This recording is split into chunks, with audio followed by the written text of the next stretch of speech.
Assalamualaikum warahmatullahi wabarakatuh.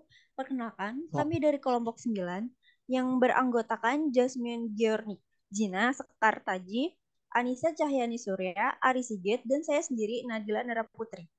Di sini kami akan mempresentasikan hasil tugas kelompok kami yang bertemakan analisis eksplorasi data perilaku konsumen pada pelanggan platform e-commerce. Jadi, studi kasus yang kami angkat itu berguna untuk menganalisis perilaku konsumen pada pelanggan platform e-commerce dengan menggunakan dataset yang disebut e-commerce Customer Data for Behavior Analysis. Dataset ini digunakan untuk mencakup informasi tentang pelanggan, pembeli, dan perilaku konsumen dalam e-commerce. Metode analisis yang melibatkan ekspresi data, verifikasi kualitas data, pembersihan data, dan eksplorasi data. Kami juga melakukan analisis statistik deskriptif, melihat komposisi data, serta mengukur kemiringan data untuk memahami lebih lanjut perilaku konsumen. Penjelasan materi akan dijelaskan oleh rekan saya.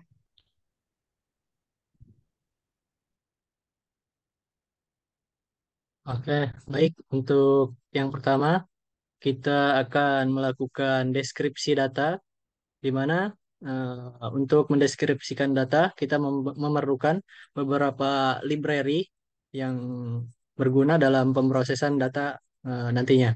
Yang pertama, kita memerlukan Pandas, di mana Pandas ini kita gunakan untuk manipulasi data dan tabulasi data. Yang kedua ada Seaborn, di mana Seaborn ini untuk kita gunakan untuk visualisasi data begitu. Kemudian ada NumPy. NumPy ini kita gunakan untuk operasi numerik dan komputasi. Selanjutnya, setelah mengimport beberapa library, kita import datasetnya yang sebelumnya telah kita download. Kemudian kita cek dimensi daripada data tersebut, di mana data yang kami gunakan ini terdiri dari 36.709 baris dan 13 kolom. Kemudian kita menampilkan 5 data teratas, di mana dimulai dari indeks ke 0, kemudian terdiri dari 13 kolom, dapat dilihat. Nah, kemudian kami menghapus kolom edge. Mengapa demikian? Karena saya menganggapnya antara kolom customer edge dan edge ini memiliki nilai yang sama, sehingga apabila tidak dihapus, mungkin saja bisa terjadinya adanya duplikasi data begitu. Kemudian setelah kita menghapus kolom edge-nya, saya tampilkan kembali, saya tampilkan kembali eh, 5 data teratas tersebut, di mana kolom edge-nya sudah terhapus. Kemudian kita melihat kolom 5 kolom terbawah, terus kita mengambil 10 sampel secara acak dari datanya. Ya, terus kita mengecek ada tipe datanya, dan di sini masih terdapat tipe data yang masih salah begitu. Dia, yang salah itu terdapat pada atribut purchase date, di mana purchase date ini di sini tipe datanya masih objek. Eh, Seharusnya si purchase date ini tipe datanya date time begitu. Kemudian setelah saya ubah tipe datanya menjadi date time, kita tampilkan kembali tipe datanya. Kemudian saya akan mengambil tiap atributnya untuk dilakukan deskripsi, melakukan deskripsi secara statistikanya, di mana eh, akan dihitung rata-ratanya, standar deviasinya. Kemudian kita akan menampilkan komposisi datanya dari setiap atributnya. Kemudian kita akan menampilkan kecondongan data atributnya, di mana customer ID ini memiliki kecondongan di angka min 0,011308 dan seterusnya. Kemudian kita deskripsikan menggunakan deskripsi statistika, nilai statistikanya dari data setnya. Lanjut ke bagian verifikasi data dengan melakukan data cleaning. Yang pertama kita mengidentifikasi adanya missing value. Dapat dilihat bahwasanya data yang kita pakai ini memiliki 6.988 data yang memiliki missing value begitu. Di mana pada missing value tersebut terdapat pada atribut research. Hal tersebut saya rasa terjadi akibat eh, si pada saat pengembalian barang si ininya tidak mencatat datanya dengan baik begitu. Kemudian ada customer name memiliki satu data missing value, gender memiliki satu juga, dan char memiliki satu data missing value juga.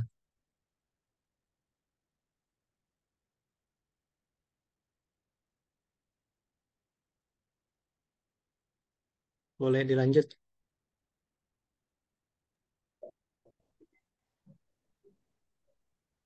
Oke, selanjutnya akan saya akan menjelaskan mengenai tahap mengatasi missing value.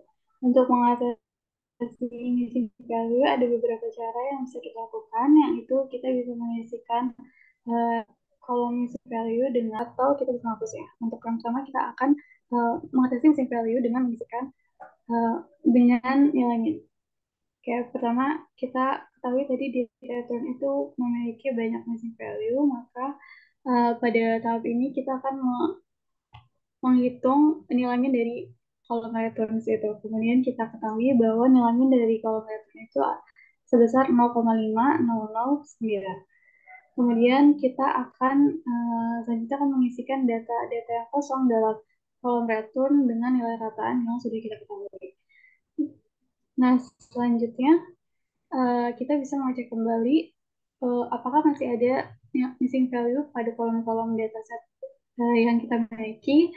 Kemudian setelah kita mengecek, kita ketahui bahwa ada missing value, masih terdapat missing value pada kolom customer name, gender, dan church. Nah, kemudian kita bisa mengatasi missing value dari ketiga kolom ini dengan menghapusnya. Kita bisa menggunakan fungsi drop-nya, kemudian kita drop NA, kemudian kita cek kembali untuk melihat bahwa sudah tidak ada missing value dari dataset yang kita miliki. Kemudian memasuki tahap selanjutnya, yaitu identifikasi data duplikat. Oke, untuk sebelum kita mengidentifikasi data duplikat, kita bisa menggunakan fungsi dari info, di mana kita bisa melihat informasi dari setiap kolom pada data frame, di mana kita bisa melihat tipe data dari data frame dan sebagainya. Kemudian kita bisa menghitung jumlah data pada setiap value untuk mengetahui data yang duplikat. Yang pertama, kita bisa di sini kita akan melihat customer ID ini, customer ID 14 ini kita lihat bahwa ada duplikasi sebanyak 6 kali. Sedangkan yang 17 ini ada 9 dan seterusnya. Kemudian kita selanjutnya kita bisa mengecek nilai unik dari setiap atribut. Nilai unik ini bisa kita lakukan untuk melihat nilai-nilai apa saja yang unik dari kolom pada dataset. Oke, seperti di customer ID ini ada nilai unik pada baris 46251 ini, nilai unik bahwa dia tidak ada data duplikat atau tidak berulang. Selanjutnya memasuki tahap identifikasi outlier dapat dilanjutkan oleh rekan saya. Baiklah, kita akan masuk ke tahap identifikasi outliner. Pertama yaitu kita harus memasukkan kode korelasi yang tujuannya untuk mengetahui adanya outliner. Maka kita cek korelasi dengan kode dataframe.core dalam kurung numeric only sound and true. Ini adalah hasil korelasi dari setiap atribut. Kemudian kita masukkan kode SNS heatmap korelasi yang tujuannya adalah untuk mengetahui korelasi tertinggi dengan lebih mudah dari data frame. Korelasi yang terjadi yaitu korelasi negatif sempurna antara dua variabel, berarti satu variabel meningkat bila terjadi penurunan lainnya. Hubungan ini mungkin atau mungkin tidak mewakili sebab akibat antara kedua variabel tersebut, tapi ini menggambarkan pola yang ada. Korelasi negatif sempurna berarti hubungan langsung selalu ada dengan penurunan suatu variabel semua, selalu bertemu dengan kenaikan yang sesuai pada yang lain. Statistik menempatkan nilai negatif pada korelasi negatif dan nilai positif setiap kali ada korelasi positif. Selanjutnya kita akan membuat box plot. Box plot ini kita uji setiap atributnya dan dari hasil visualisasi ini tidak ditemui adanya outliner. Tahap terakhir yaitu identifikasi data tidak seimbang. Di sini kita mengecek setiap atributnya dengan kode df sama dengan df dari setiap atribut dot value counts. Dari hasil ini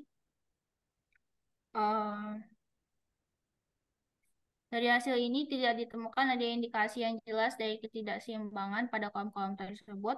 Semua kolom memiliki variasi yang cukup besar dalam nilai-nilai uniknya.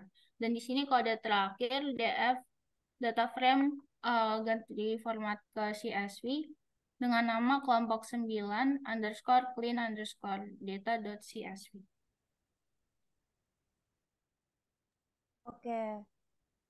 Jadi kesimpulan dari penjelasan tersebut itu ialah hasil analisis yang dapat memberikan pandangan lebih baik tentang perilaku konsumen dalam e-commerce yang dapat digunakan untuk pemilik bisnis e-commerce untuk mengambil keputusan lebih baik lagi. Sekian presentasi dari kelompok kami. Mohon maaf bila ada kesalahan dalam pengucapan ataupun pengerjaan tugasnya. Kami akhiri. Wassalamualaikum warahmatullahi wabarakatuh.